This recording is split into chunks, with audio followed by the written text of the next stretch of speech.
Hey everybody, welcome back to my channel. Today we are talking about a movie review, one that I'm actually very excited to talk about, Sonic the Hedgehog. I've been looking forward to this movie for quite some time now, so being able to actually talk about it after seeing it is actually really exciting. Now, there's a lot of controversy around this movie, but before we go ahead and get into that, make sure you guys like, comment, and subscribe to my channel. Because I'm on the road to 300 subs, excuse me. So I want to make sure that we get there by the end of the year, but I can't get there without your guys' help.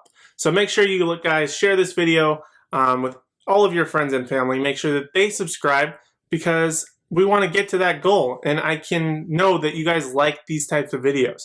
So make sure you do that in the comment section down below, as well as sharing and subscribing. I greatly appreciate it. Now, on to Sonic the Hedgehog. So, Sonic the Hedgehog is a little blue hedgehog who can run really fast.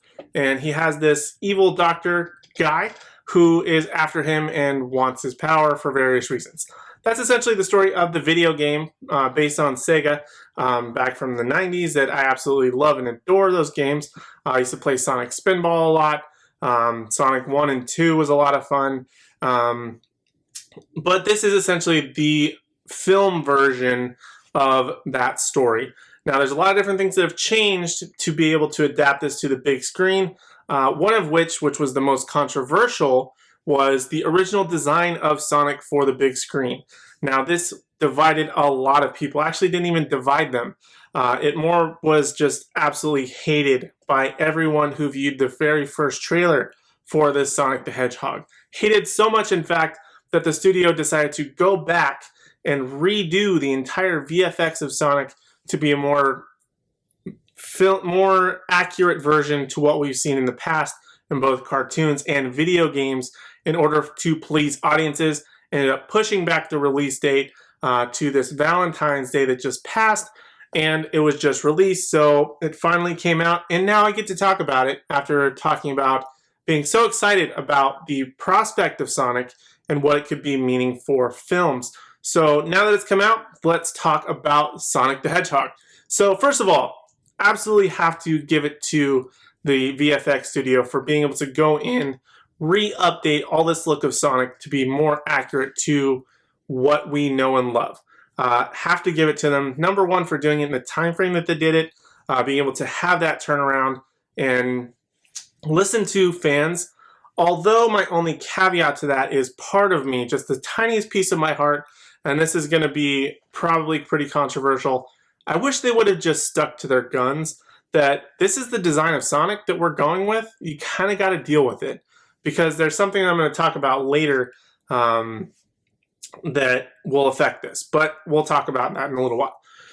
So I wish they kind of would have gone with the original design of Sonic, just because they settled on it. Like, you did the work. Why are you going to put that out there and just say this was our version of Sonic? But I also have to give it to them that they listened to the fans. I don't like that they were kind of bullied into going that direction, but to each their own. I mean, there's both pros and cons to this entire situation. But in terms of the movie itself, the update is way better, in my opinion. The look is just really, really good.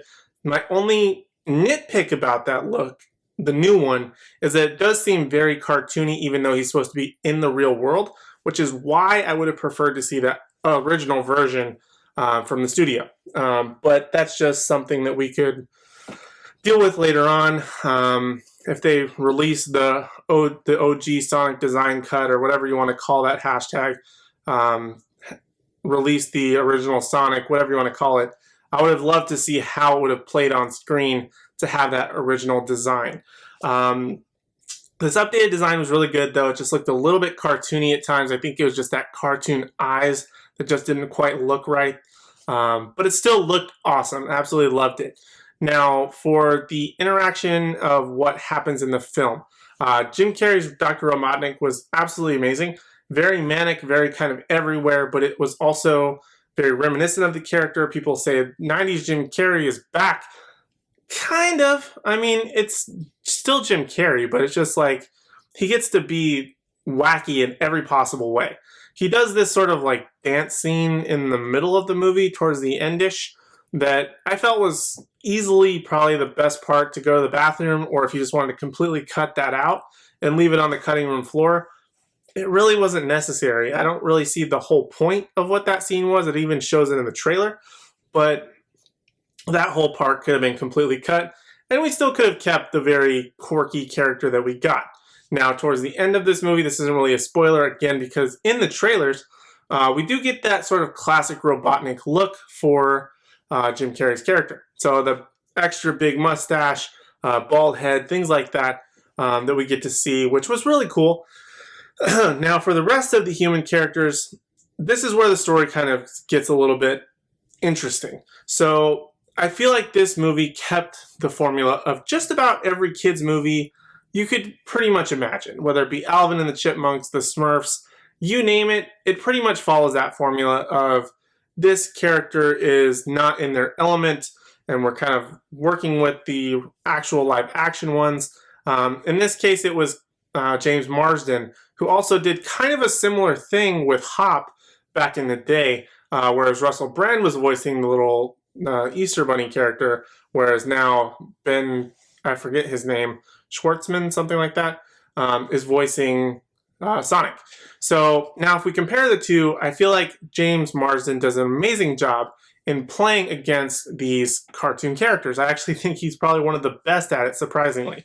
Probably the best since, I don't even say Michael Jordan in Space Jam. Let's go ahead and skip that one. Let's just say Bob Hoskins in Who Framed Roger Rabbit. That's probably the best overall, but I feel like that James Marsden's interpretation is really, really good. So I feel like he does a really good job. The story between him and Sonic, the chemistry, if you will, between them is actually really good. I like the storyline of James Marsden being this small town cop of Green Hills, Easter egg 2, Green Hill Zone in Sonic. That's where he's sort of that first main level from the game. And he's sort of a cop there. Sonic asks for his help. Now, what's interesting is that Sonic has lived in Green Hills for most of his life after being transported there as a kid. So he does a lot of interacting with himself, but he also knows James Marsden's character, his fiance, their dog, from kind of afar. But he has this weird sort of like voyeuristic relationship with them where he calls James Marsden's character the Donut Lord because he talks to his donuts before he eats them. Or he calls, I forget the name of what he calls his girlfriend, but same situation where he has their names that he calls them, but they have actual human names that we all know.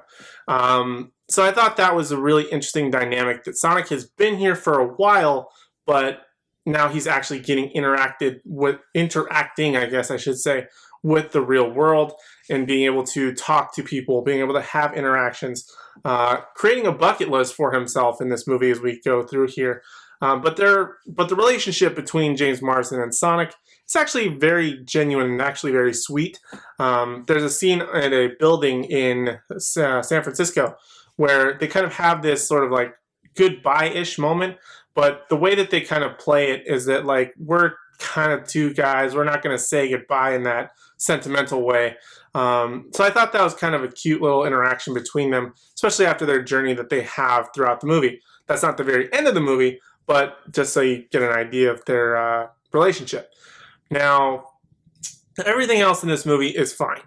I'm not going to say this is going to win any awards. I'm not going to say it's going to be mind-blowing. You have to rush out to the theaters to see it. Is it the best video game movie so far? Kind of, I think. It's kind of hard to say, but I feel like it's definitely worth watching. It's going to be good for kids. It's got a really sweet kind of message behind the scenes of all the action-y stuff, of friendship, dealing with loneliness, just a lot of interesting things, like being able to be yourself but not give yourself away to be like scrutinized for being different, that type of thing. It's got some really nice messages in it, so I definitely commend them for that. But it's not going to be that mind-blowing rush to the theater. This is going to be the best movie. This is going to be the next Joker, sweeping awards. This is the next Parasite for Best Director, for Movie of the Year, anything like that. It's not meant to win those awards. It's meant to be for kids.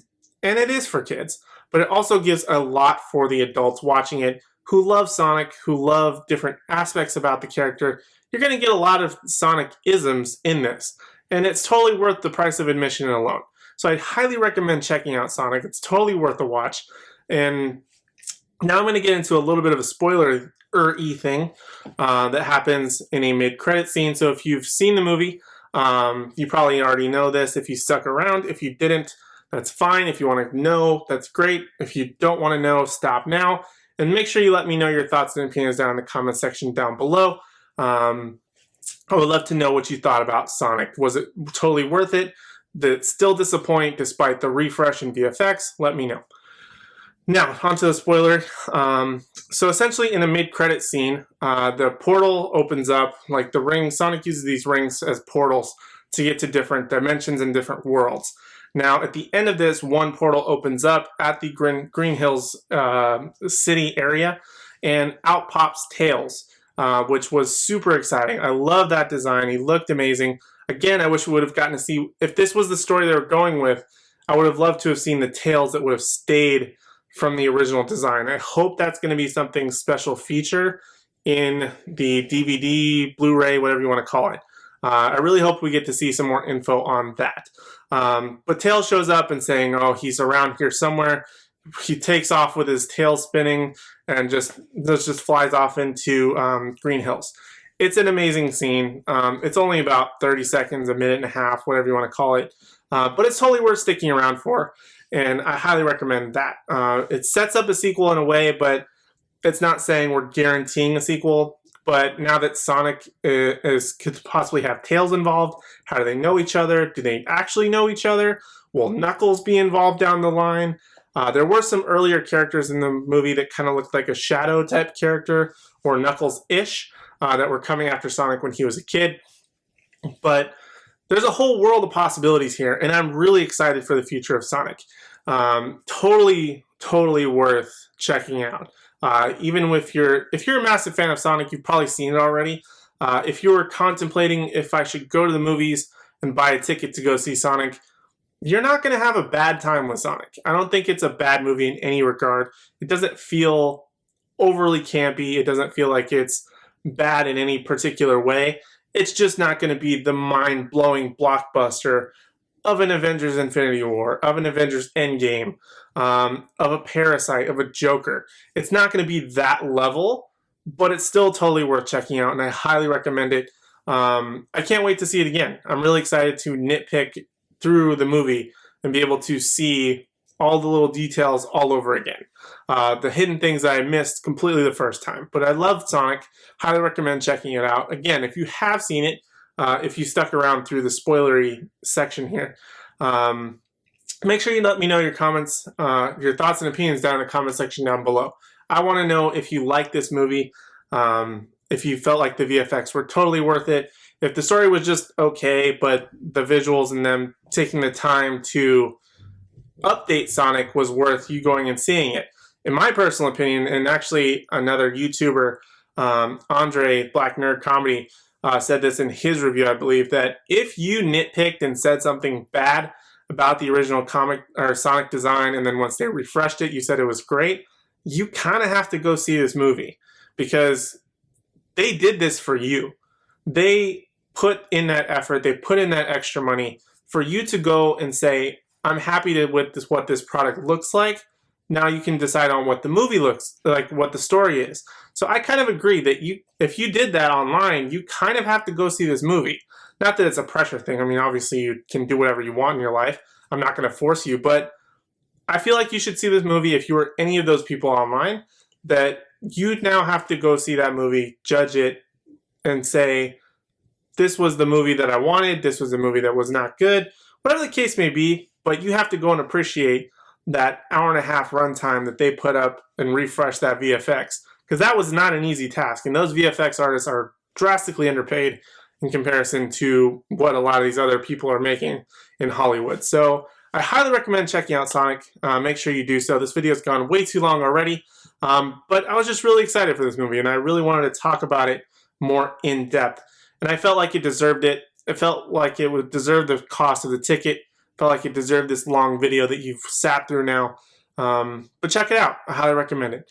Other than that, those are really all my thoughts. Again, make sure you like this video, you comment your thoughts, and you subscribe to my channel to make sure that I can get to that 300 subs by the end of 2020. That is my channel goal. Also, make sure you subscribe because I have some other videos coming out. I have recently done my Birds of Prey review, which should be now on my channel. I've also done a Batman video talking about the new bat suit reveal camera test. I've done a couple videos with my buddy Archer, which are on his channel. I will link that below as well. And I'm going to have my Cinematically Late series coming out in the near future. I'm late on that, but we'll get there. But other than that, those are my thoughts on Sonic and everything Sonic related. I may do another Sonic video later. I'm not sure. I just want to get it all out here now. But thank you guys so much for watching. I really do appreciate it, and I hope to see you in the next one.